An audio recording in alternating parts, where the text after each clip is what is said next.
खोला कफस तोड़ने का परवाज ही नहीं, बुलबुल तेरे नसीब को सयाद क्या करे। पिंजड़ा जब खुला तो बुलबुल को उड़ना आया ही नहीं, ऐसे में भला सयाद भी बुलबुल का मदद कैसे करे। दोस्तों नमस्कार, मैं डी के पटेल आप लोगों के समक्ष आज CGL SSC Tier 1 का क्वेश्चन का सेट प्रैक्टिस लेकर आया हूं और आज देखिए क्या होने वाला है। तो सबसे पहले हम क्वेश्चन नंबर 1 की बात करते हैं बिना समय बर्बाद किए हुए। हमें 25 क्वेश्चन को सॉल्व करना होगा आज। तो क्वेश्चन नंबर 1 अभी आपके समझ आएगा। वो मिटाने वाला कितना,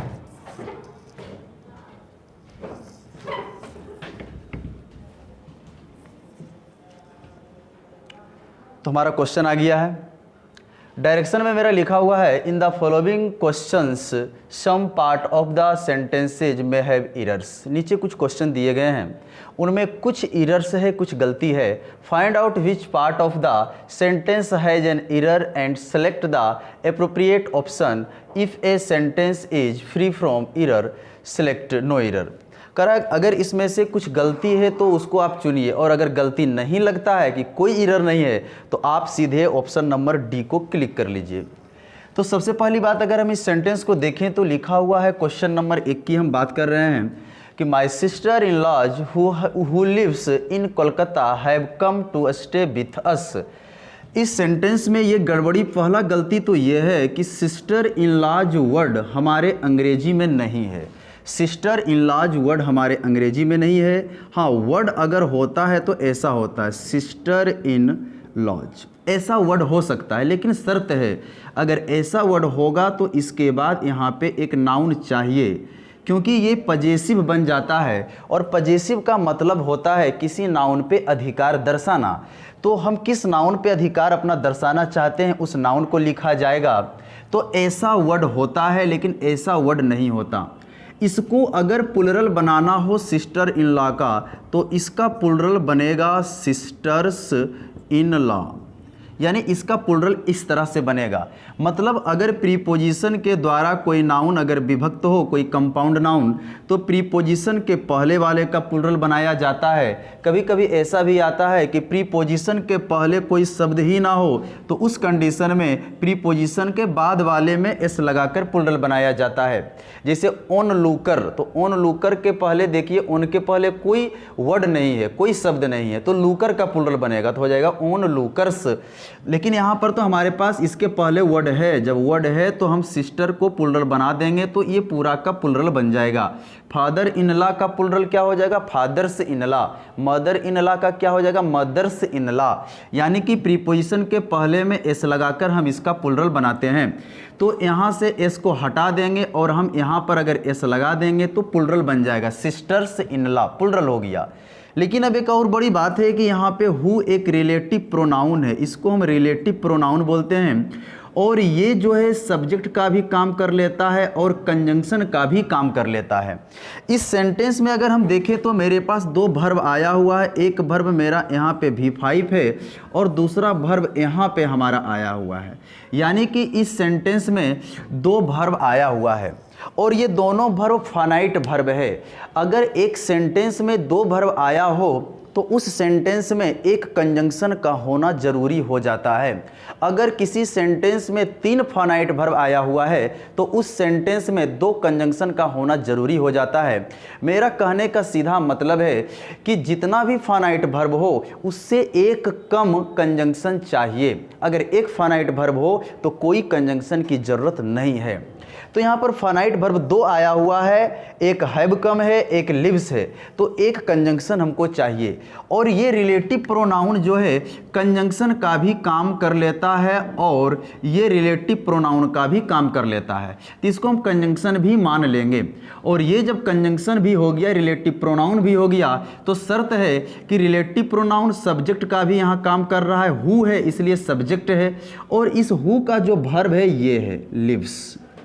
अब यहाँ सोचने वाली बात यह है कि अगर हु सब्जेक्ट है तो सब्जेक्ट या तो सिंगुलर हो सकता है या प्लुरल हो सकता है। अब सोचने वाली बात है कि हु यहाँ सिंगुलर है कि प्लुरल है, हमें पता नहीं, और जब तक पता नहीं तब तक वर्ब का डिसीजन हम कैसे करेंगे कि सिंगुलर ले वर्ब या प्लुरल ले। इस कंडीशन में याद रहना चाहिए आपको कि रिलेटिव प्रोनाउन के पहले जो वर्ड आता है उसको बोला जाता है एंटीसीडेंट। उसको क्या बोला जाता है? एंटीसीडेंट। उसको एंटीसीडेंट बोला जाता है। एंटीसीडेंट का मतलब होता है पहले वाला, यानी कि हु के पहले जो आया है वो है sisters in law. Sisters in law plural है, इसका मतलब है हु भी अब मेरा प्लुरल है। इस कंडीशन में यहाँ पर जो वर्ब लगेगा प्लुरल लगेगा तो हो जाना चाहिए लिव। यानी इसमें दो गलती मिला हमको, एक यहाँ से एस काट के यहाँ एस लगाना है, लिव्स की जगह पे यानी एस हटाना है, लिव लगेगा। और इस सब्जेक्ट का वर्ब ये हुआ, और एक और ये सब्जेक्ट है जिसका वर्ब यहाँ पर हैव कम हुआ है। हैव कम जो है उस वर्ब का सब्जेक्ट वो सिस्टर्स इन लॉ हुआ है। तो यानी कि इसमें अगर हम देखें तो गलती ए नंबर ऑप्शन में भी है और गलती 2 नंबर ऑप्शन में भी है। शायद क्वेश्चन में मिसप्रिंट हुआ होगा, या फिर अगर क्वेश्चन में मिसप्रिंट हुआ है तो ये हुआ या ये हुआ, नहीं पता किस में हुआ। लेकिन अगर एग्जाम में अगर ऐसा दे दिया है तो इस कंडीशन में आपको जो है टिक पहले वाले में करना चाहिए, क्योंकि अगर एक से ज़्यादा गलती मिले तो फर्स्ट ऑप्शन को चॉइस करना आपका काम है। ऐसे शायद मुझे लगता है ये प्रिंटिंग में ही मिस्टेक हुआ होगा।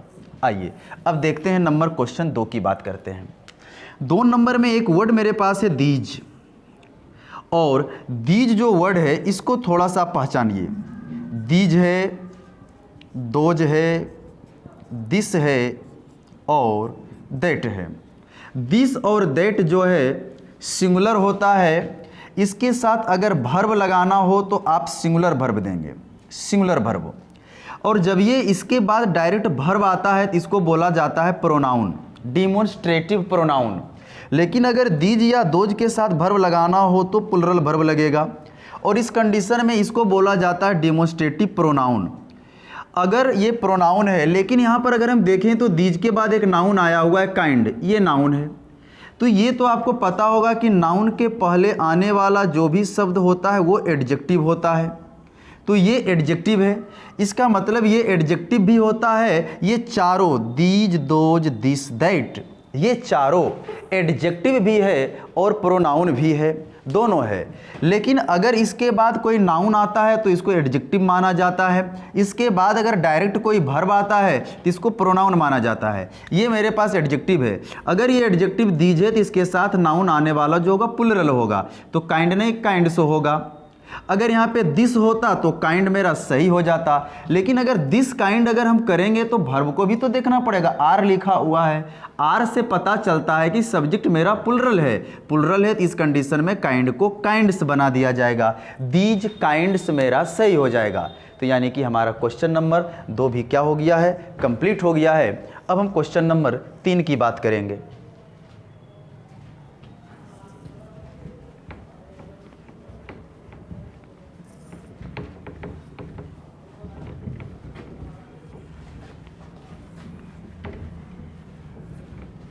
ध्यान दीजिएगा, क्वेश्चन नंबर 3 की बात हो रही है। क्वेश्चन नंबर 3 देखेंगे। क्वेश्चन नंबर 3 में बोला है in the following questions the sentence given with a blank to be filled in with an appropriate word, select the correct alternative out of the 4 and indicate it by selecting the appropriate option. कहता है कि ये filler दिया गया है, इस filler के लिए आपके पास 4 ऑप्शन हैं। चारों ऑप्शन में से कौन सा वर्ड यहाँ सूटेबल होगा उसको वहाँ पे भर देना है, फिल कर देना है, वही मेरा आंसर हो जाएगा। सबसे पहली बात हम इसका वर्ड जानेंगे, चारों वर्ड का। प्रीसीड का मतलब होता है पूर्ववर्ती, पूर्ववर्ती, पूर्ववर्ती, पूर्ववर्ती का मतलब होता है पहले वाला, यानी किसी स्थान में पहले आना, पहले आना, पहले आना।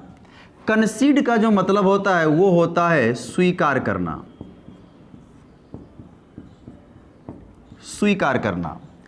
एक्सीड का जो मतलब होता है उसका मतलब होता है अत्यधिक, और रिसीड का मतलब जो होता है उसका मतलब होता है कमी, कमी या घटना, कम होना या घटना। अब ये चार ऑप्शन का चारों का मीनिंग हमको पता चल गया है। अब जब चारों का पता चल गया है तो क्वेश्चन अगर हम पढ़ें तो मिलेगा the employ did not. Employ का मतलब कर्मचारी, कर्मचारी डिड नॉट नहीं किया था, क्या नहीं किया था, to the argument of the manager, manager की आर्गुमेंट, मैनेजर की बात को नहीं किया था कर्मचारी। तो आंसर होना चाहिए सी। मतलब हुआ कि कर्मचारी जो था वो मैनेजर की बातों को नहीं माना, मैनेजर की बातों को स्वीकार नहीं किया था। इस कंडीशन में मेरा आंसर हो जाएगा सी, क्योंकि यही एक वर्ड है जो वहाँ सूट कर रहा है, सूटेबल हो रहा है। और एक्सीड अत्यधिक भर के देखिए तो मीनिंग ही खराब हो रहा है, रिसीड भी नहीं हो रहा है, प्रीसीड भी नहीं हो रहा है, यानी पूर्ववर्ती ऐसे लिखा जाएगा। हाँ, अब सही हो गया हमारा, यानी कि ऑप्शन नंबर 3 का सी, यानी कि कर्मचारी जो था वो मैनेजर की बातों को स्वीकार नहीं किया था। नंबर 4 की बात करें तो ही वाज शॉर्न। शॉर्न एक वर्ड है जिसका ये V3 लिखा हुआ है। इसका अगर हम V1 की बात करें तो वो होता है स्वेयर, SWEAR, स्वेयर। और ये V3 है और ये एक्जुअलरी वर्ब है, इससे साफ जाहिर होता है कि ये पैसिव वॉइस का स्ट्रक्चर है, ये जो है पैसिव वॉइस का स्ट्रक्चर है। He was sworn dash as the prime minister of our country. ये जो मेरा यहाँ पे एज लिखा हुआ है ये मेरा यहाँ पे प्रीपोजिशन है, ये मेरा यहाँ पे प्रीपोजिशन है, ये प्रीपोजिशन है। अब 4 ऑप्शन हमारे पास है, कौन सा प्रीपोजिशन देना है यहाँ पे, क्योंकि आपको ये फ्रेजल वर्ब से रिलेटेड है तो फ्रेजल वर्ब आपको पता होनी चाहिए। सबसे पहली बात है कि अगर स्वेयर के साथ अगर आप इन लगाते हैं तो इसका मतलब होता है शपथ दिलाना, शपथ दिलाना। और अगर इसके साथ आप आउट लगाते हैं तो इसका मतलब होता है किसी के खिलाफ गिरफ्तारी के लिए वारंट जारी करना, वारंट जारी करना, किसी के खिलाफ गिरफ्तारी के लिए वारंट जारी करना स्वेयर आउट होता है। अब है क्या कि मीनिंग हमको पढ़ना है और समझना है तो पता चलता है कि ही वाज स्वर्न इन, मतलब उसे शपथ दिलाया गया था as the prime minister of our country, हमारे देश के प्रधानमंत्री के रूप में उसे शपथ दिलाया गया था। तो ऑप्शन नंबर मेरा सही होगा 1 नंबर। चलिए क्वेश्चन नंबर अब आगे बढ़ते हैं हम लोग। क्वेश्चन नंबर 5 की बात करेंगे अब।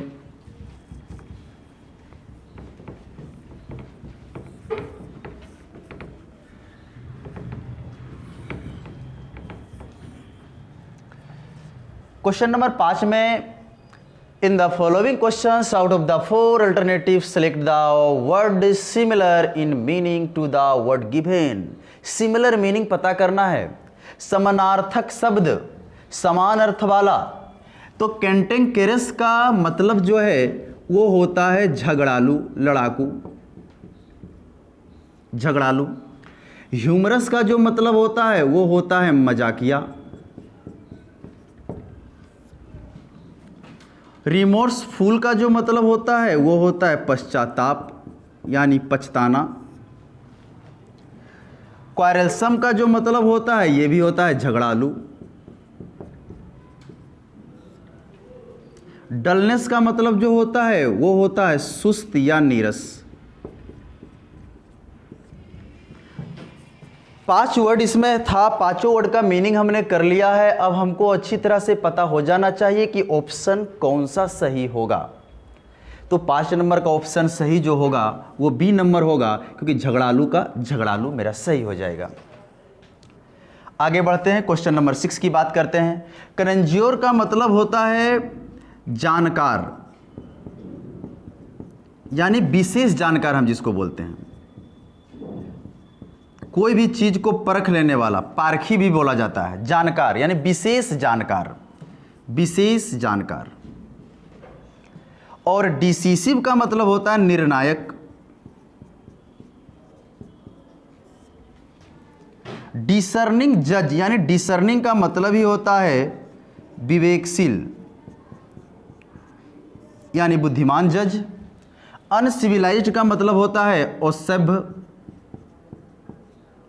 असभ्य या जंगली बोलते हैं इसको हम लोग, यानी जो पढ़ा लिखा नहीं होता है असभ्य बोलते हैं। नैरो माइंडेड का मतलब होता है संकीर्ण दिमाग वाला, छोटी सोच वाला व्यक्ति।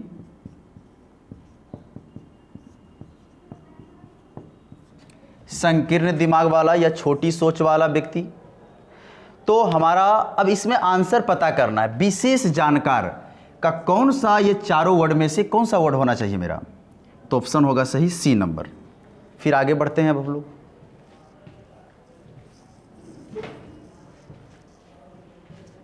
क्वेश्चन नंबर आगे आएगा, 7 नंबर भी जस्ट आएगा, थोड़ा सा वेट कीजिए। चलिए आ गया क्वेश्चन नंबर 7 की बात अब हम लोग करेंगे। क्वेश्चन नंबर 7 में अपोजिट वर्ड के बारे में पता करना है आपको। नुगेटरी का अपोजिट ये 4 ऑप्शन में से कौन सा है उसको पता करना है।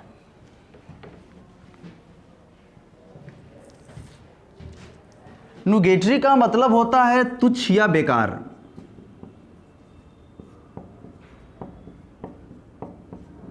तुच्छ या बेकार होता है। डिल्यूसिव का मतलब होता है भ्रामक। अनरियल का मतलब होता है अवास्तविक या काल्पनिक।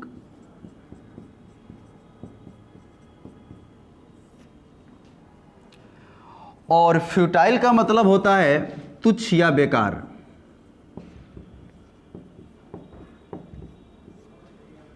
और प्रोडक्टिव का मतलब होता है उत्पादन भारी मात्रा में, भारी मात्रा में उत्पादन। अब सोचने वाली बात है कि तुच्छ या बेकार का हमको साइनो नहीं, समानार्थक नहीं, अपोजिट चाहिए। बी नंबर आंसर नहीं होने जा रहा है, बी तो साइनो है, हमको अपोजिट चाहिए, इसलिए बी नंबर आंसर नहीं होगा।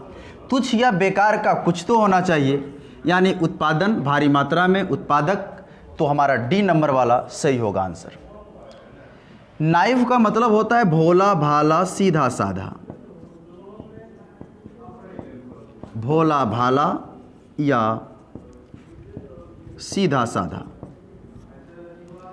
आर्टफुल का मतलब होता है चतुर, होशियार। क्रेडुलस का मतलब भी होता है भोला भाला सीधा साधा।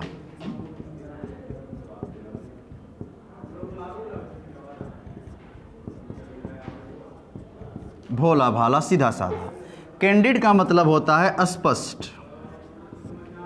और सिंसियर का मतलब होता है ईमानदार। ईमानदार। अब आपको अपोजिट पता करना है कि भोला भाला सीधा साधा का उल्टा क्या होगा। तो भोला भाला सीधा साधा ये तो आंसर नहीं होगा क्योंकि ये तो साइनो है, अपोजिट चाहिए। तो भोला भाला सीधा साधा का हो जाएगा चतुर, सयाना, होशियार।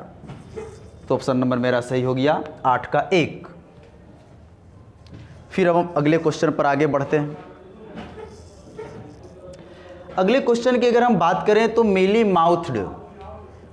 और मेली माउथड ये है क्या, ऊपर डायरेक्शन आप पढ़ें तो फ्रेज के बारे में बात कर रहा है कि मेली माउथड एक फ्रेज है और उस फ्रेज का सही आंसर, उस फ्रेज का सही मीनिंग हमारे 4 ऑप्शन में से कौन सा ऑप्शन होगा उसको पता करना है।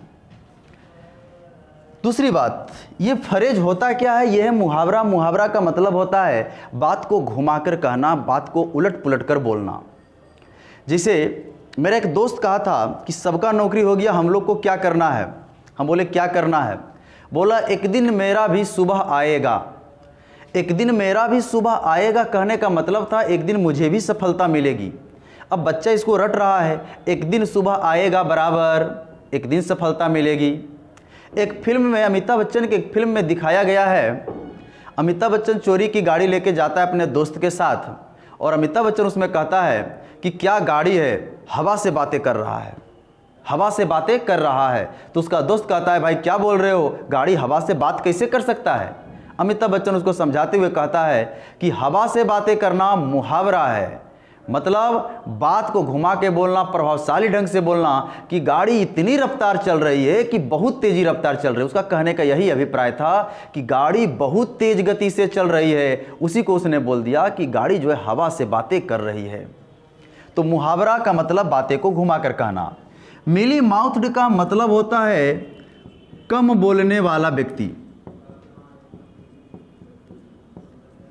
कम बोलने वाला व्यक्ति मतलब जो व्यक्ति फ्रेंकली बोलने में नहीं हो, जिसे डर लगता है, जिसे खुलकर बोलने में जो डरता है, उसे व्यक्ति के लिए यानी कम बोलने वाला व्यक्ति। इल टेम्पर्ड का मतलब होता है चिड़चिड़ा, चिड़चिड़ा बोलिए या क्रोधित बोलिए। इंथुजियास्टिक का मतलब होता है उत्साह। सॉफ्ट स्पोकन का मतलब होता है कम बोलने वाला।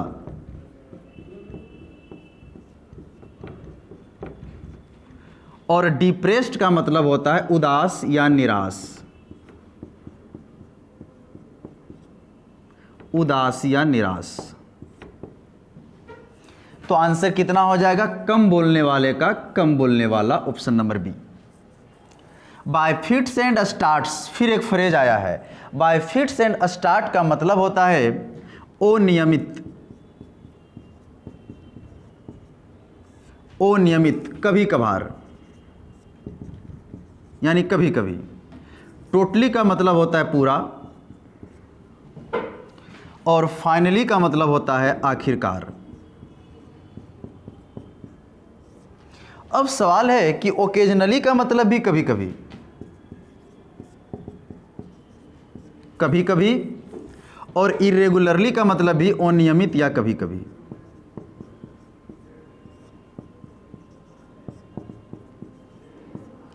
अनियमित या कभी कभी।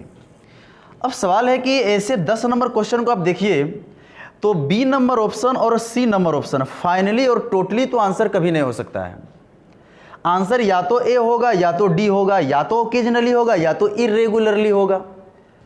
अब ऐसा क्वेश्चन अगर एग्जाम में आता है तो ऐसे क्वेश्चन को स्टूडेंट को बनाना नहीं चाहिए, बनाना नहीं चाहिए, क्योंकि अगर आप इसको बनाते हैं तो गलती अगर थोड़ा सा भी करते हैं तो आपका नंबर कटेगा, नहीं बनाते हैं तो नंबर नहीं कटेगा। क्योंकि ये कंफ्यूजिंग बात है, ओकेजनली और इरेगुलरली में आप किस में जाना चाहेंगे। तो आंसर यानी कि अनियमित, कभी कभी, इरेगुलरली होगा इसका आंसर। आगे फिर देखते हैं हम लोग 11 नंबर क्वेश्चन की बात करेंगे। हमको 25 क्वेश्चन करना है, एक सेट पूरा कंप्लीट करना होगा।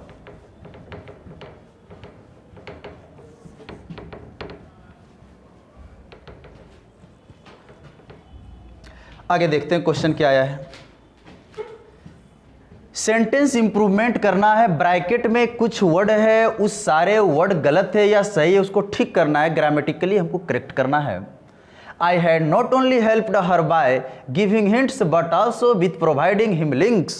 इसको पढ़ने से, इसका हिंदी करने से क्वेश्चन नहीं बनेगा। ग्रामर का रूल जो होता है वो रूल आपको पता होनी चाहिए, तभी आपसे बनेगा। देखिए ग्रामर का रूल क्या है।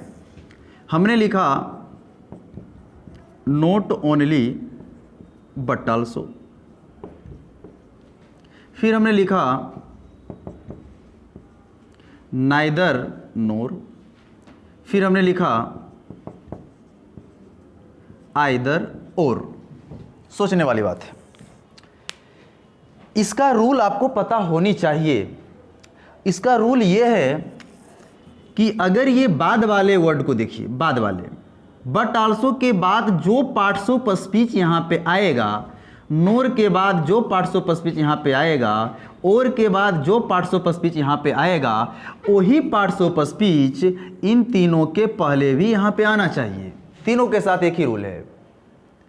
अगर बट आल्सो के बाद प्रीपोजिशन आ रहा है तो नॉट ओनली के पहले भी प्रीपोजिशन आना चाहिए। नोर के बाद नाउन है, यानी बट आल्सो के बाद नाउन है तो इधर भी नाउन होना चाहिए। इधर अगर एडजेक्टिव एडवर्ब है तो इधर भी एडजेक्टिव एडवर्ब होना चाहिए। मतलब इन तीनों के बाद जो पार्ट्स ऑफ स्पीच होगा वही इन तीनों के पहले भी होगा। क्या ऐसा है? हम देखते हैं। अगर हम देखते हैं तो बट आल्सो के बाद अगर हम देखें तो एक विथ आया है जो कि यहाँ पे मेरा प्रीपोजिशन है, प्रीपोजिशन है। और अगर हम नॉट ओनली के बाद देखें, नॉट ओनली बट आल्सो यानी नॉट ओनली के बाद देखें तो यहाँ पे मेरा वर्ब है, वहाँ पे प्रीपोजिशन और यहाँ पे इसके बाद वर्ब, यही गलती हो गया यहाँ पे। इसको अगर ठीक करना ही है हमको तो बाय यहाँ प्रीपोजिशन लगा हुआ है, यहाँ पे गिविंग लगा हुआ है, वहाँ विथ भी है, यहाँ प्रोवाइडिंग भी है, यानी सीधी सी मतलब है नॉट ओनली को उठाना है और बाय के पहले लगा देना है। कहने का मतलब प्रीपोजिशन के पहले लगाना है नॉट ओनली को, तो मेरा दोनों तरफ इक्वल हो जाएगा, बराबर हो जाएगा। क्योंकि विथ के पहले भी बट आल्सो यानी प्रीपोजिशन के पहले, तो बाय के पहले भी नॉट ओनली यानी कि प्रीपोजिशन के पहले। अब हमारा सही हो जाएगा। अब ऑप्शन में देखना पड़ेगा हमको कि कहाँ पर जो है नॉट ओनली बाय के पहले लगा हुआ है। 1 नंबर की बात करें तो टू के पहले, तो गलत हो गया मेरा ऑप्शन। 2 नंबर ऑप्शन की बात करें तो बाय के पहले लगा हुआ है, यानी कि ये मेरा सही हो रहा है। 3 नंबर की बात करें हेल्प्ड के पहले लगा हुआ, ये गलत हो गया है। नो इम्प्रूवमेंट तो है ही नहीं क्योंकि वहीं पे गलत था, यानी कि सब गलत हो गया। ऑप्शन नंबर 2 सही हो गया। तो उम्मीद है आपको ये समझ में आ गया होगा। आगे क्वेश्चन हम 12 नंबर की बात करते हैं, थोड़ा सा देखिएगा। 12 नंबर में है we has finished our lunch half an hour ago. इस टाइम को थोड़ा देखिए, अगो को। अगर आपके पास टाइम में अगर लास्ट आ जाए, अगर पास्ट आ जाए, एगो आ जाए, यस्टरडे आ जाए या देन आ जाए, अगर ऐसा टाइम अगर मिल जाए आपको तो इसका टेंस जो है, टेंस का मतलब वर्ब का फॉर्म, याद रहे टेंस का मतलब होता है वर्ब का फॉर्म। वर्ब का फॉर्म को टेंस बोला जाता है। अगर हम V5 बोलते हैं तो इसका मतलब होता है हम प्रेजेंट इंडेफिनिट की बात कर रहे हैं। अगर हम V2 बोलते हैं तो इसका मतलब है हम पास्ट इंडेफिनिट की बात कर रहे हैं। वर्ब को ही तो बोला जाता है टेंस, यानी वर्ब के फॉर्म को हम टेंस बोलते हैं। तो यानी कि अगर ऐसा टाइम हो तो टेंस कैसा होना चाहिए, ये बात आपको पता होनी चाहिए। तो याद रखेंगे, अगर लास्ट, पास्ट, एगो, बिफोर, यस्टरडे, देन, यानी कि अगर ऐसा टाइम आपको मिले तो इसका जो टेंस है वो हमेशा V2 में जाता है, V2 में। लेकिन यहाँ पे हैज लिख दिया है, इस हैज को काटिए और इस V3 नहीं मानेंगे, अब इसको V2 माना जाएगा, यानी डायरेक्ट फिनिश्ड। आंसर मेरा ऑप्शन नंबर 1 हो जाएगा सही। एगो से पता चला कि टेंस हमारा V2 चाहिए। चलिए अब क्वेश्चन नंबर आगे बढ़ते हैं। फिर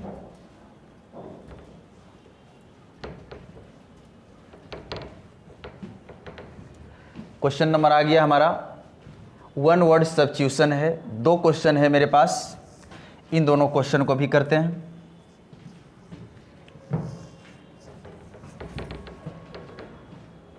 देखिएगा 13 number, the act of speaking irreverently about secret things. एक वर्ड आया मेरे पास सीक्रेट, इसका जो मतलब होता है वो होता है पवित्र। इर्रिवेरेंटली का जो मतलब होता है वो होता है अनादर पूर्वक, अनादर पूर्वक। स्पीकिंग बोलना, एक्ट माने कार्य। The act of speaking irreverently about secret things, कह रहा है अगर पवित्र चीजों के बारे में अनादर पूर्वक बातें करते हो, यानी पवित्र चीजों के बारे में अनादर पूर्वक बात करते हो, कहने का मतलब आलोचना करते हो, तो वो अनेक शब्द में लिखा है, उसके लिए आपको एक शब्द देना पड़ेगा। 1 वर्ड सब्स्टिट्यूशन का मतलब ही होता है अनेक शब्दों के बदले एक शब्द। तो 4 ऑप्शन मेरे पास है, चारों ऑप्शन का पहले मीनिंग हम जानेंगे। एथिस्ट का जो मतलब होता है वो होता है नास्तिक, और नास्तिक का मतलब होता है जो भगवान को नहीं मानता है। बेलिकोस का मतलब होता है झगड़ालू, झगड़ालू। ब्लेस्फेमी का जो मतलब होता है वो होता है ईश्वर की निंदा करने वाला,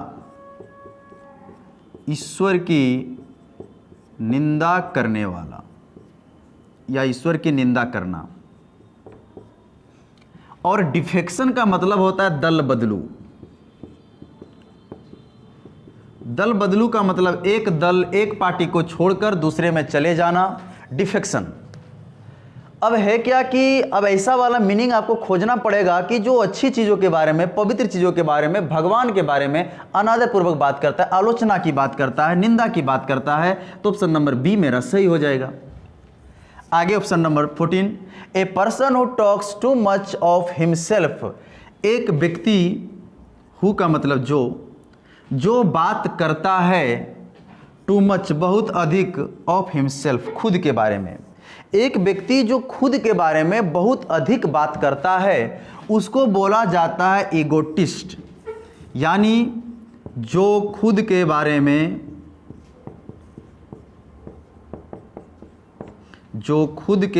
में अधिक बात करता है।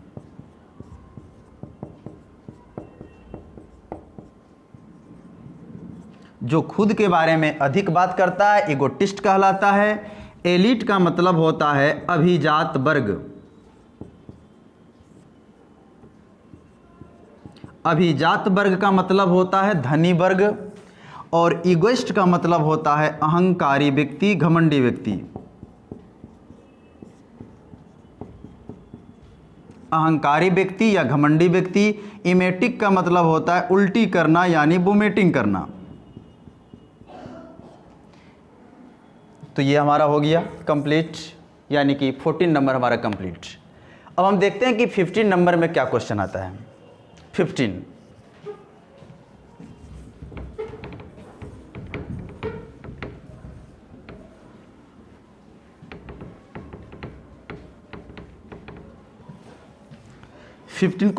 नंबर क्वेश्चन हमारे पास आ चुका है।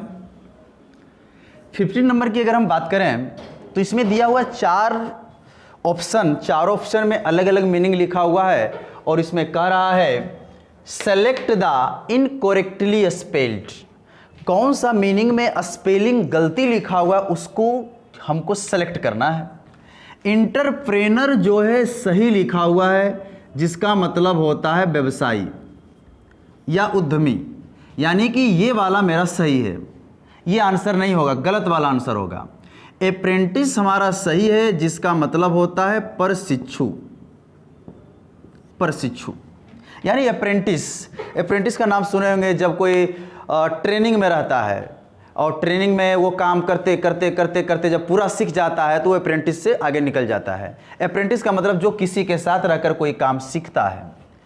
रिम्यूनरेशन ये वर्ड मेरा सही है, जिसका मतलब होता है मेहनताना। सोवेरेनिटी यही गलत है, SOVER, और यहाँ पे IE नहीं, ई पहले उसके बाद आई रहेगा। सोवेरेनिटी का मतलब होता है संप्रभुता। संप्रभुता का मतलब होता है ऐसा राष्ट्र जिसके पास अपनी शक्ति हो, अपनी शक्ति हो शासन चलाने के लिए, उसी को हम संप्रभुता बोलते हैं। आगे 16 नंबर में ट्रैंक्विलिटी एकदम सही है, जिसका मतलब होता है शांत। उसके बाद रिस्प्लेंडेंस का मतलब होता है चमक। उसके बाद प्रिजर्वेरेंस का मतलब होता है दृढ़ता, जिसको बोलते हैं। एकोमोडेशन का मतलब होता है रहने के लिए स्थान, यानी कि ठहरने के लिए, रहने के लिए, उसको आवास या निवास भी बोल सकते हैं। गलती इसमें है आर के बाद ई नहीं ए लगेगा, इसी में स्पेलिंग में गलत था, प्रिजर्वेरेंस। अब सही हो गया मेरा, यानी कि 16 नंबर क्वेश्चन हमारा कंप्लीट। आगे देखते हैं कौन सा क्वेश्चन आता है। क्वेश्चन आया है हमारा रीअरेंजमेंट, यानी कि सेंटेंस अरेंजमेंट। सेंटेंस जो है उल्टा पुल्टा लिखा गया है, PQRS, उसको सीधा करके ऑप्शन बनाना है और ऑप्शन में सेलेक्ट करना है। देखिएगा 4 ऑप्शन में कौन सा सूटेबल होगा। P नंबर अगर हम पढ़ें तो P नंबर में लिखा गया है in other countries which are populated by haves. Haves का मतलब होता है धनी लोग, धनी लोग।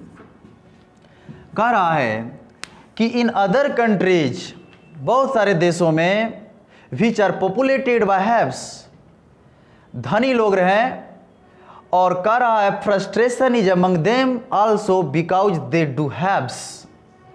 कह रहा है कि बहुत सारे देशों की अगर बात करें तो वहाँ धनी लोग रहते हैं, और धनवान लोग होने के कारण भी उनके बीच में भी फ्रस्ट्रेशन है, निराशा है।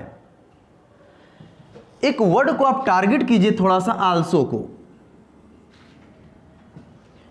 आल्सो लगने से यह साफ जाहिर करता है कि पी नंबर वाला मेरा पहला सेंटेंस नहीं हो सकता।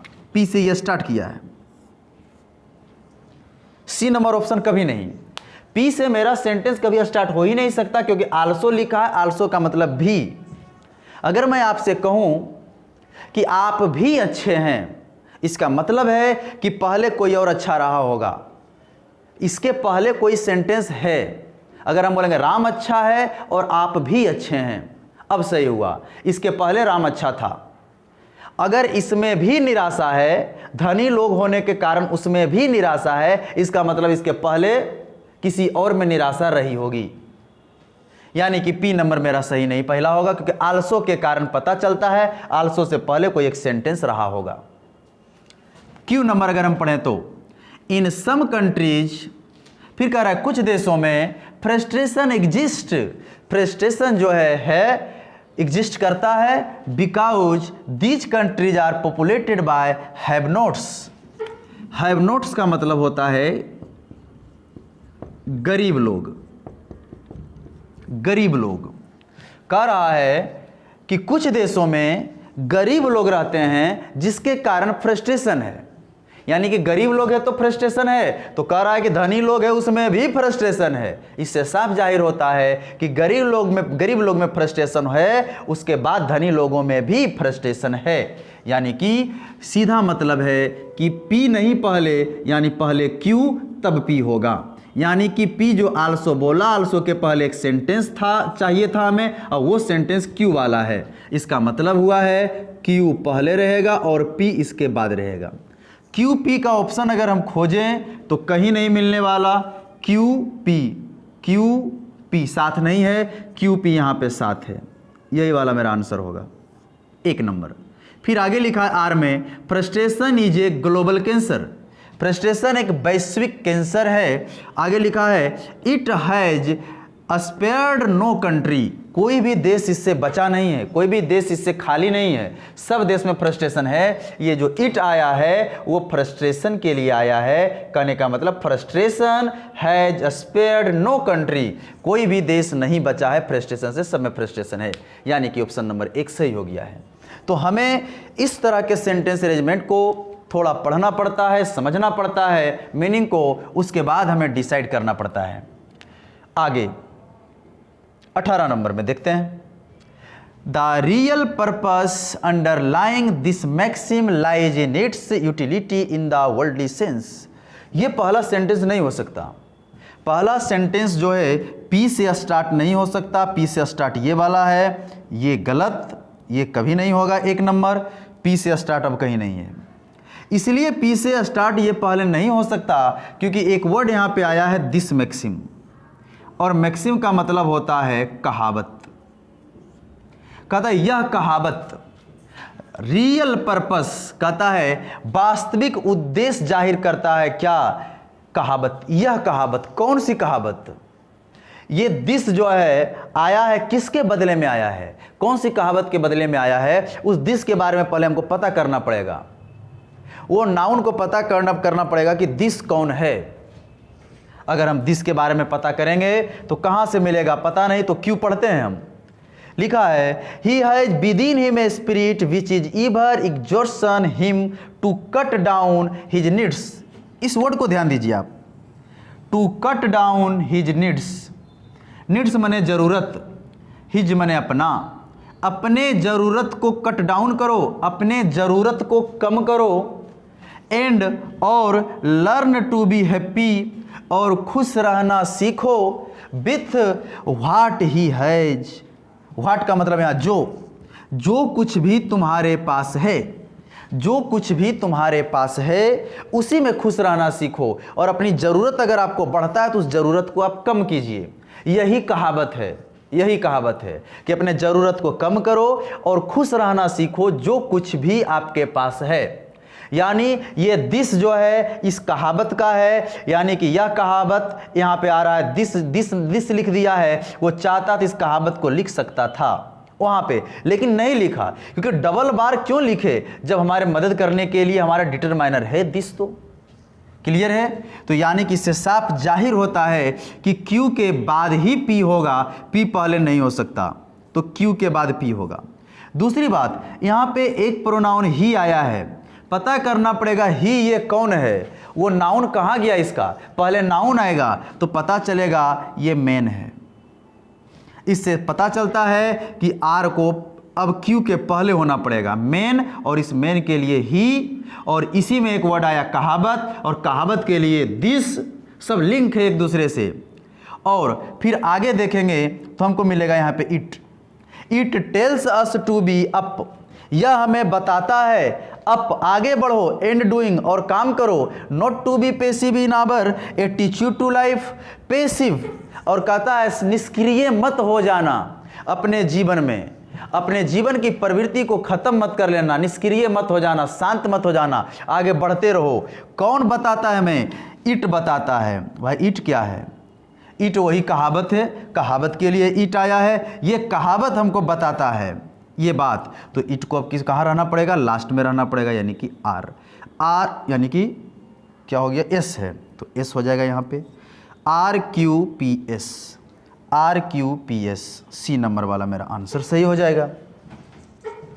तो ये अरेंजमेंट है, आप अरेंजमेंट को बनाइए, पढ़िए, थीम को समझना है आपको। अब इसमें से बहुत सारे मीनिंग को हम छोड़ते चले गए, हम सारे वर्ड को एक साथ नहीं जान सकते हैं। अगर आपकी सोच है कि एक दिन ऐसा समय आएगा कि हम सारे वर्ड को जानेंगे तो एग्जाम देंगे, ऐसा नहीं होता है, ऐसा नहीं। जितना वर्ड आपके पास है उतने में ही काम चलाना है आपको, उसी से आपको पढ़ना है, उसी से समझना है, उसी से कुछ निकालना है, क्लू निकालना है, हमको बनाना है। देखते हैं अब आगे क्वेश्चन क्या आता है। आइए, अगला क्वेश्चन हमारा वॉइस और नरेशन से है। और वॉइस और नरेशन एक ऐसा पार्ट है हमारे एग्जाम के लिए कि इसमें किसी भी स्टूडेंट को एक भी क्वेश्चन गलती नहीं करने का अधिकार है। अगर आप वॉइस नरेशन के क्वेश्चन को गलत कर लेते हैं तो ये समझिए बहुत बड़ी लापरवाही है आपकी। तो वॉइस और नरेशन से आपका एक भी क्वेश्चन गलत नहीं होना चाहिए। देखिए इस वॉइस और नरेशन को, आंसर दीजिए आप, क्या होना चाहिए आपके अनुसार ये answer. Why do you waste money? हमने यहां डू को देखा, हमने यहां बेस्ट को देखा, इससे पता चल गया कि ये टेंस जो है प्रेजेंट इंडेफिनिट है, प्रेजेंट इंडेफिनिट है। प्रेजेंट इंडेफिनिट की पहचान V1 V5 या डू डज प्लस V1। अगर ऐसा आता है तो वॉइस अगर इसका पैसिव करना हो तो इज, एम, सब्जेक्ट के अनुसार या आर देते हैं, और V3 तो जरूरी है पैसिव में, पैसिव वॉइस में V3 जरूरी है। अब खोजना है हमको कि इज, एम, आर और V3 कहां पर है। इज तो यहां पे मिल गया, V3 यहां पे मिल गया, लेकिन एक एक्स्ट्रा वर्ड इसमें बीन लगा दिया जो कि इनमें कहीं नहीं, यानी कि ये गलत, यानी कि ये ऑप्शन मेरा गलत हुआ। इसमें हैज आ गया, हमको इज, एम, आर और V3 चाहिए, ये भी गलत। सी नंबर में इज तो है मेरा और V3 भी है मेरा, यही वाला सही हो गया। इसमें इज है मेरा, V3 है मेरा, लेकिन बीइंग कहाँ से लिख दिया, फिर ये गलत, यानी कि ये वाला गलत। तो सही मेरा कौन सा हो गया? सी नंबर हो गया मेरा सही। अब हम नरेशन की बात कर लेते हैं। नरेशन में क्वेश्चन आपको दिख रहा होगा, देखिए इसमें क्या गलती आपको लगता है। नरेशन वाले में लिखा है the doctor said well what can I do for you.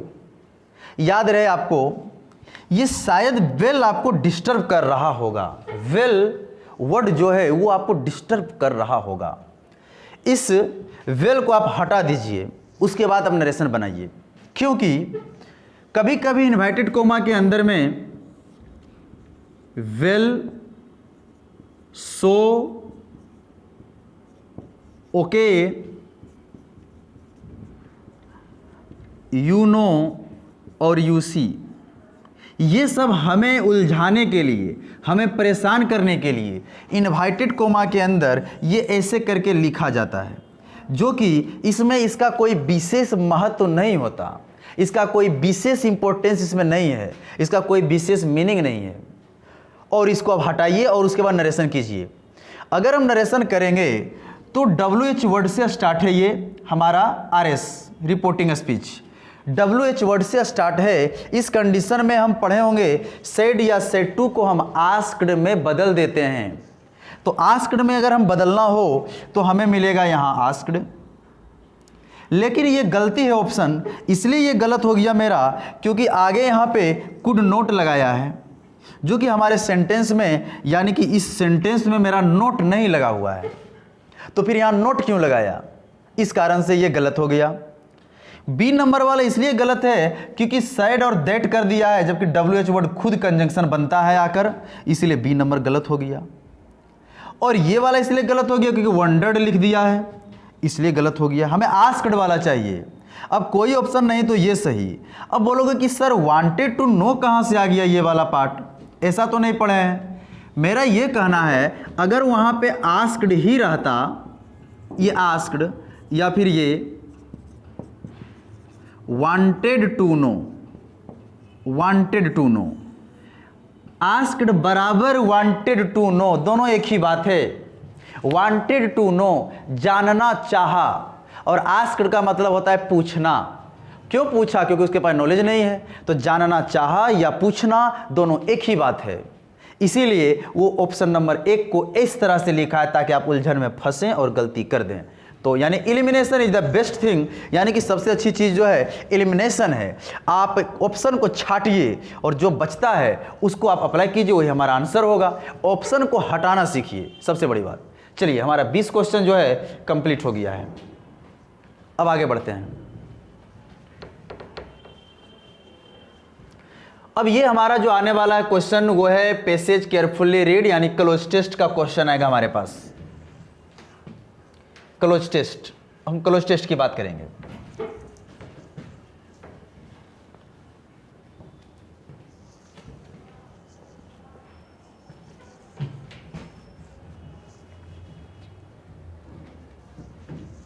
चलिए हमारे पास क्लोज टेस्ट आ गया है, देखिए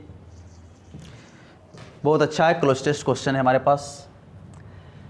इनमें से आपको एक बात ये बता देना चाहते हैं कि जब भी आप क्लोज टेस्ट बनाते हैं तो बनाने का कुछ कानून है, कुछ नियम है उसका, उसे आपको जान लेना चाहिए। अगर आपसे 21 नहीं बन रहा है तो इसका ये मतलब नहीं कि हमसे कोई नहीं बनेगा। अगर मेरा 21 नहीं बन रहा है तो मेरा 23 बन सकता है, 25 बन सकता है, हम कहीं भी जाके बना सकते हैं। और क्लोज टेस्ट का थोड़ा हार्ड होना इसलिए ज़रूरी हो जाता है क्योंकि पैसेज अगर आपको नहीं समझ में आ रहा है तो क्लोज टेस्ट तो आपके लिए बहुत ज़्यादा कठिन है, क्योंकि पैसेज में पूरी बातें लिखी हुई होती है तब समझ में नहीं आता है। क्लोज टेस्ट से तो वर्डवे गायब कर दिया है, तो ये तो और ख़तरनाक हो जाता है।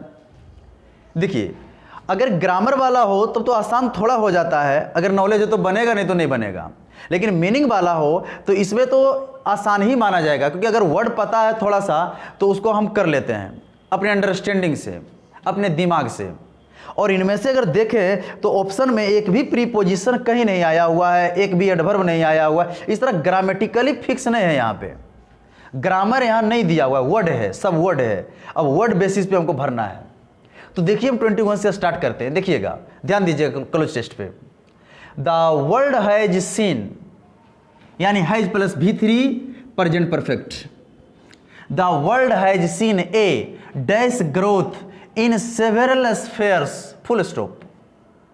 यानी बोला है दुनिया ने देखा है, और अगर फिलर में नहीं वर्ड भरना है फिर भी तो इसका मीनिंग निकल रहा है। मैं अगर आपसे कहूं, ध्यान दीजिएगा, ऐसे he is a good student, मान लीजिए हमने छोटा सा एग्जांपल लिया आपके लिए, he is a good student. और इनमें अगर मैं कहूं कि गुड का मतलब मुझे नहीं पता, तो क्या हर्ज है, इसका मीनिंग तो पता चल ही रहा है, ही इज ए स्टूडेंट, वह एक विद्यार्थी है। और गुड का मतलब अगर जान जाएंगे कि अच्छा होता है, तो थोड़ा सा इसका मीनिंग और अच्छा निकलेगा कि उन्हें वह एक अच्छा विद्यार्थी है। और नहीं अगर गुड का मतलब पता तो वह एक विद्यार्थी है, कोई फर्क नहीं पड़ने वाला। सेम प्रोसेस यहाँ पे ए है और स्टूडेंट है, तो यानी वहाँ ग्रोथ है। अब बीच में एडजेक्टिव को गायब कर दिया है और कहता है पता करो। हमको एडजेक्टिव नहीं बोलना है, हमको सिर्फ आगे बढ़ना है। अभी द वर्ल्ड हैज सीन, दुनिया ने देखा है, dash growth in several spare, दुनिया ने वृद्धि देखा है, इन सेवरल स्पेयर, बहुत सारे क्षेत्रों में, बहुत सारे फील्ड में वृद्धि देखा है। अब वो वृद्धि कैसा देखा है, हम अगर बोलें वह एक लड़का है और अगर एडजेक्टिव नहीं पता हमको तो अच्छा लड़का है कि खराब लड़का, ये तो सवाल उठेगा। अगर वो वृद्धि देखा है सभी क्षेत्रों में तो वो कैसा वृद्धि देखा है, अच्छा वृद्धि देखा है कि बुरा वृद्धि देखा है। तो मीनिंग पर आते हैं, सबसे पहले ऑप्शन को देखते हैं। ट्रीमेंडस का जो मतलब होता है वो होता है बहुत अधिक, बहुत अधिक। और हार्डली का मतलब होता है ना के बराबर, निगेटिव सेंस देता है। और मेयर का मतलब होता है केवल, एकमात्र। स्लो का मतलब होता है कम, बहुत कम। अब देखिए एक चीज तो फाइनल है कि सी और दो, बी नंबर और सी नंबर, यानी 2 नंबर और 3 नंबर आंसर नहीं होने वाला है। अब या तो वृद्धि वो अधिक देखा है या तो वृद्धि कम देखा है, ये दोनों में से आपको फील करना क्या देखा है, वृद्धि कम देखा है कि अधिक देखा है, अब आपको सोचना है। तो अब इस लाइन को हम अचानक डायरेक्ट नहीं भर सकते हैं कि वृद्धि कम देखा है कि अधिक देखा है। इस लाइन को भरने के लिए, इस फिलर को भरने के लिए इसका आंसर जो देगा वो बाद वाला ये सेंटेंस हमको देगा आंसर। अब इसको पढ़ेंगे, इसको पढ़ेंगे तो मिलेगा agriculture production, industrial production, communication, medicine, education have seen growth, ये सब में वृद्धि हुई है। ये बता रहा है एग्रीकल्चर में वृद्धि हुई, इंडस्ट्रियल में वृद्धि हुई है, कम्युनिकेशन में, मेडिसिन में, एजुकेशन में, हर क्षेत्रों में क्या हुई है, इसमें कमी आई कि इसमें वृद्धि हुई है। ये सब चीज़ों में तो वृद्धि हुई है। और वृद्धि जब हुई है तो कम नहीं हुई है, कम वृद्धि नहीं, अधिक वृद्धि हुई है ये सब चीज़ों में। इसीलिए अधिक वाला हमको वर्ड चाहिए था और ट्रिमेंडस मेरा सही होगा। और फिर 22 नंबर में वही बात बोल रहा है, एग्रीकल्चर प्रोडक्शन में, इंडस्ट्रियल प्रोडक्शन में, कम्युनिकेशन में, मेडिसिन में, एजुकेशन में, ईटीसी इत्यादि जो चीज़ों में जो वृद्धि हुई है, यानी कि जो दुनिया ने वृद्धि को देखा है, वो वृद्धि फिर क्या देखा, ये अधिक की कम, इन सारी चीज़ों में, मेडिसिन में, एजुकेशन में, इस सब चीज़ों में अधिक वृद्धि हुई है। पहले जमाना की तुलना में तो अधिक वृद्धि हुई ही है। पहले उतना मेडिसिन नहीं था, एजुकेशन नहीं था, कम्युनिकेशन नहीं था, इंडस्ट्रियल प्रोडक्शन नहीं था, एग्रीकल्चर प्रोडक्शन नहीं था। आजकल तो सब बहुत ज़्यादा हो ही गया है, तो अधिक हुई है। इसमें भी अधिक वाला मीनिंग चाहिए 22 में। और 22 में इक्वल का मतलब बराबर पता है, निग्लिजिबल का मतलब होता है बहुत कम, नहीं के बराबर, निग्लिजिबल। और निगेटिव का मतलब तो नकारात्मक नहीं। और अनप्रेसिडेंटेड का मतलब समझिएगा अभूतपूर्व, अभूतपूर्व हमने लिखा है, अभूतपूर्व। इसका मतलब अगर ओ को हटा दें तो मतलब होगा भूतपूर्व, भूतपूर्व प्रधानमंत्री, मतलब पहले रह चुके प्रधानमंत्री, भूतकाल में वो प्रधानमंत्री थे। और अगर हम बोल दें अभूतपूर्व प्रधानमंत्री, जो पहले प्रधानमंत्री कभी नहीं रहे, तो अनप्रेसिडेंटेड का मतलब होता है अभूतपूर्व, जो पहले भूतकाल में जो नहीं था।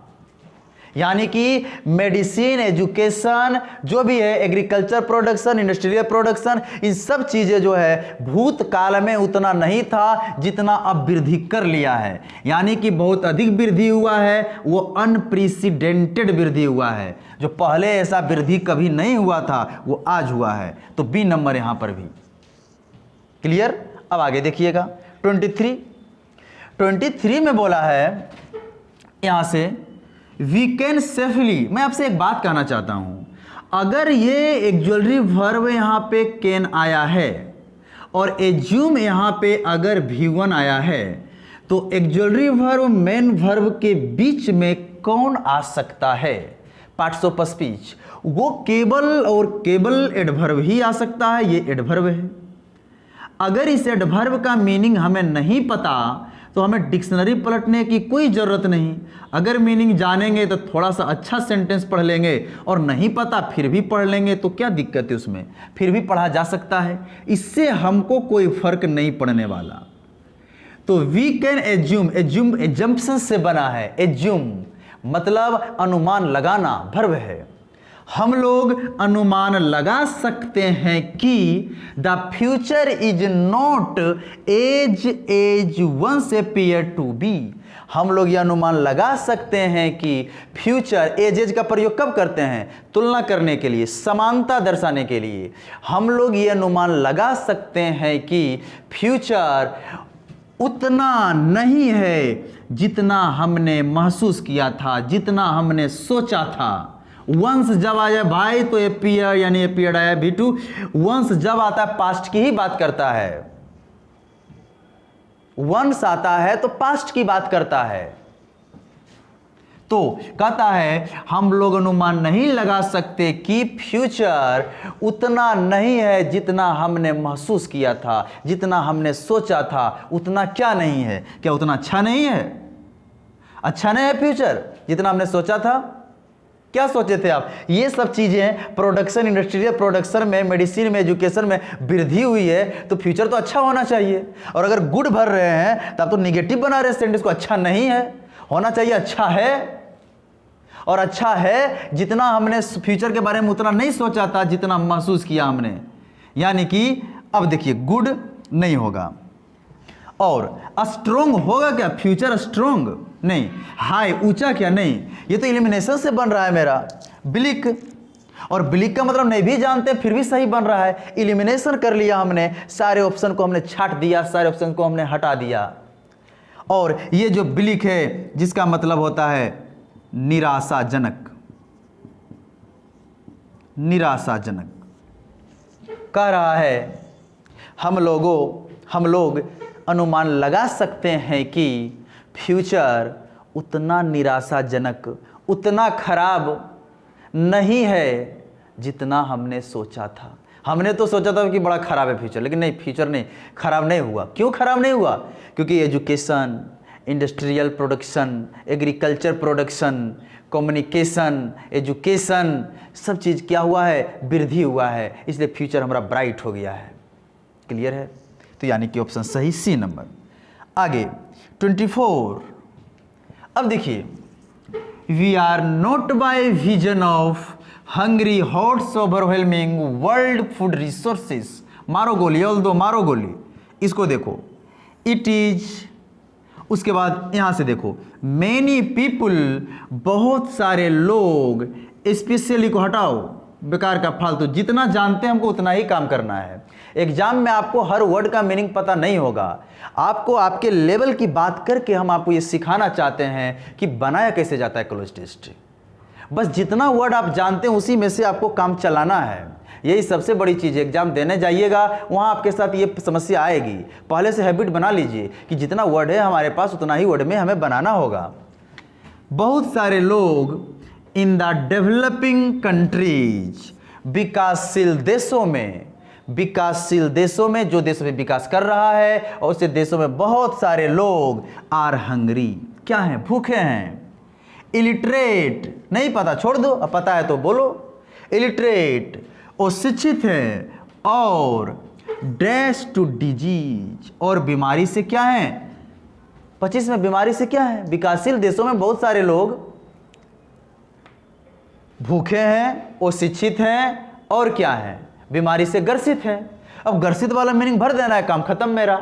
और अगर ये सब चीजें हैं रियल में, डेवलपिंग कंट्रीज में अगर ये सब चीजें हैं कि भूखा है, अशिक्षित है, बीमारी से ग्रसित है, तो इट इज डैश दैट। तो यह बात सही है कि गलत है? ये बात सही है कि गलत है? यहां देखिए, unclear, incorrect same word, false same word, तीनों अपने आप में साइन हो, ट्रू निकलेगा सही। तो 24 में यहां पर हो जाएगा मेरा ट्रू। यह बात सत्य है कि विकासशील देशों में अशिक्षित हैं लोग, विकासशील देशों में बीमारी से ग्रसित हैं लोग, अशिक्षित देशों में लोग भूखे हैं। यह बात सही है। अब बीमारी से ग्रसित होने वाला वर्ड हमें चाहिए 25 में। याद रहे यहां पे प्रीपोजिशन टू, प्रोन के साथ टू आता है, लिएबल के साथ टू आता है, एभर्स के साथ टू आता है, लेकिन इनग्रोस के साथ इन आता है, आईएन इन। प्रोन टू का मतलब होता है बीमारी से ग्रसित होना, लिएबल टू का मतलब होता है उत्तरदायी, एभर्स टू का मतलब होता है अनिच्छुक, इच्छा नहीं अनिच्छुक, और इनग्रोस इन का मतलब होता है काम में व्यस्त रहना, काम में तल्लीन रहना, यानी व्यस्त रहना, बिजी रहना। तो मुझे उम्मीद है आपको समझ में सभी बातें आई होगी। हमने धीरे धीरे करके हमने हर एक कॉन्सेप्ट को क्लियर करके आपके समझ हमने सेट प्रैक्टिस किया है, और फिर हम मिलते हैं। और कब मिलते हैं इसका डिसीजन आप पे डिपेंड करेगा। आप जितना अच्छा रिस्पॉन्स हमें देंगे उतना अच्छा हमें कुछ करने का मौका मिलेगा। आपका रिस्पॉन्स नहीं आएगा तो हम कुछ नहीं कर सकते हैं।